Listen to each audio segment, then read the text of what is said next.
এই বিএনপি নেতা মিজান এবং জামাত শিবিরের নেতা টুটুল এবং আমার সৎ বোনের বর্তমান হাজবেন্ড যিনি আছেন বিএনপি যুব দলের নেতা বলতেছে যে ইমরান খান পাপ্পু, তিনি আমাদের উপর হামলা চালায় এবং আমার ছোট ভাই পারভেজ আহমেদ রাজুকে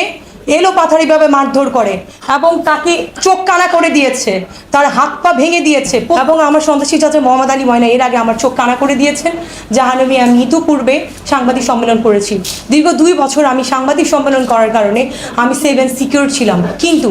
বর্তমানে দেশের অরাজকতার সৃষ্টির অজুহাতে আমার সৎ বোন সন্ত্রাস আলাদিন, আমার সৎ বোন বিলকিস সুলতানা মিনু, আমার সৎ ভাই সন্ত্রাস আলাদিন হারুন, আমার সন্ত্রাসী চাচা মোহাম্মদ আলী ময়না এবং কাউন্সিলর আবু সাইদ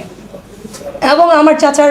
বিএনপির নেতা মিজান, যে কিনা আমার সৎ ভাইয়ের সাথে জোরপূর্বক করে আয়শা সুলতানা পুনমের সাথে 50 লাখ টাকার বিনিময় আমার চাচা মোহাম্মদ আলী ময়না বিয়ে দেয় এবং সেখান থেকে ডিভোর্স করে আবার তার পুনরায় স্বামীর কাছে পাঠিয়ে দেয় মিজানের কাছে শুধুমাত্র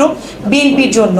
এই বিএনপির নেতা মিজান এবং জামাত শিবিরের নেতা টুটুল এবং আমার সৎ বোনের বর্তমান হাজবেন্ড যিনি আছেন বিএনপির যুব দলের নেতা বলতেছে যে ইমরান খান পাপ্পু, তিনি আমাদের উপর হামলা চালায়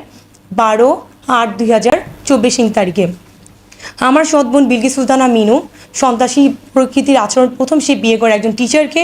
তারপর সে একটি অজ্ঞাতনামা ব্যক্তিকে বিয়ে করে, তারপর সে আওয়ামী লীগের নেতা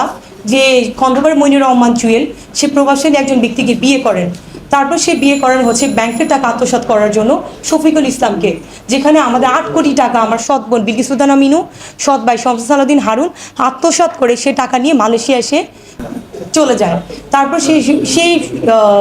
শফিকুল ইসলামকে ছেড়ে দিয়ে আমার সৎ বোন বিলকিস সুলতানা ইদানিং বিয়ে করেছেন ইমরান খান বিএনপির পাপ্পুকে, যিনি আমাদের 5 তারিখ থেকে 12 তারিখ পর্যন্ত একের পর এক সংঘর্ষ হামলা চালিয়েছে।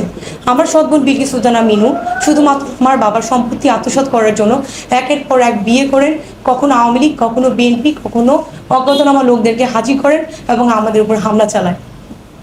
আমার সৎ বোন বিলকিস সুলতানা মিনু এবং 35 নং ওয়ার্ডের কাউন্সিলর আবু সাইদ এবং সন্ত্রাসী মোহাম্মদ আলী ময়না এবং সন্ত্রাসী যে শামসুল সালাউদ্দিন হারুন আমার সৎ ভাই সন্ত্রাসী মোহাম্মদ আলী ময়নার ছেলে ওয়াজিদ আলী রায়ান আমাদের উপর 5 তারিখ থেকে একের পর এক হামলা চালিয়েছে এবং আমি 5 তারিখ থেকে 11 তারিখ পর্যন্ত 999 এবং সেনাবাহিনীদেরকে কল করি। এক পর্যায়ে 11 তারিখে 11/8/2012 তারিখে সেনাবাহিনী আসেন এবং তারা মাইকে অ্যানাউন্সমেন্ট করেন যে যেহেতু আপনাদের উভয় পক্ষের মধ্যে দেওয়ানি মোকদ্দমা আছে, তাহলে আপনারা আদালতে দ্বারস্থ হন এবং পাপিয়া সুলতানা টুম্পার উপর আপনারা হামলার আচরণ বন্ধ করুন। তারপর আমার সৎ বোন বিলকিস সুলতানা মিনু 12/8/2024 তারিখে অন্য এলাকার সেনাবাহিনী নিয়ে আসে। যখন আমি হাইকোর্টে অবস্থান করছিলাম তখন আমাদেরকে বলতেছে যে আপনারা নিচে নামুন, মাইকে অ্যানাউন্সমেন্ট করে। তখন আমার বড় ভাই তুহিন হোসেন নিচে নামে এবং সেনাবাহিনী থেকে বলে যে আমরা সৎ ভাই বোন, সম্পত্তি নিয়ে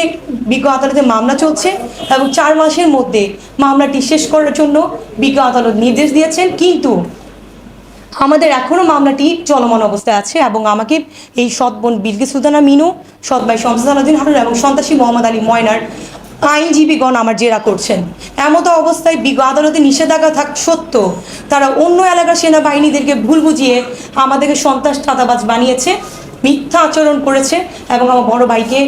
বেদমভাবে মারধর করেছেন। যখন সেনাবাহিনী আমাদের কোর্টের বিভিন্ন কাগজপত্র দেখতে পেরেছেন তখন তারা ভুল বুঝতে পেরে সেখানে ত্যাগ করেন, কিন্তু ত্যাগ করার সাথে সাথে 3:35 মিনিটে আমাকে রামদা দিয়ে কোপ মারে এবং এলোপাথারিভাবে এই সন্ত্রাসী মোহাম্মদ আলী ময়না, ওয়াজিদ আলী রায়ান, মিজান, জলিল, চান্দু, মানিক সহ অজ্ঞাতনামা আরও আসামি আমার উপর হামলা চালায়, বর্বর আচরণ করে এবং আমার ছোট ভাই পারভেজ আহমেদ রাজুকে